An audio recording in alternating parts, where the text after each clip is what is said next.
ہم نے طرح طرح کے عقیدے، شفاعت باطلہ کا تصور.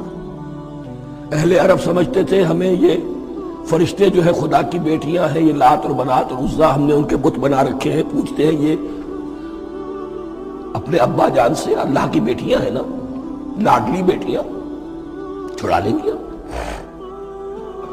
ہمارے ہاں بھی تصور ہے اولیاء اللہ چھڑا لیں گے. یا شفاعت باطلہ، خود حضور کی شفاعت کے بارے میں جو غلط تصورات ہیں. ایک شفاعت حقہ ہے، اس کی وضاحت کا یہ موقع نہیں ہے. وہ آیت الکرسی پہ جب ہم پہنچیں گے انشاءاللہ تعالیٰ اسی سورہ مبارکہ میں تو اس کی وضاحت بھی ہوگی. یہ سارے جو ہم نے جو گھڑ رکھے ہیں خیالات، ان کی نفی اس آیت کے حوالے سے کی. وَاتَّقُوا يَوْمًا لَا تَجْزِي نَفْسٌ عَن نَفْسٍ شَيْئًا، کوئی انسان دوسرے انسان کے کام نہیں آ سکے. وَلَا يُقْبَلُ مِنْهَا شَفَاعَةٌ، کسی جان کی طرف سے کوئی سفارش قبول نہیں ہوگی.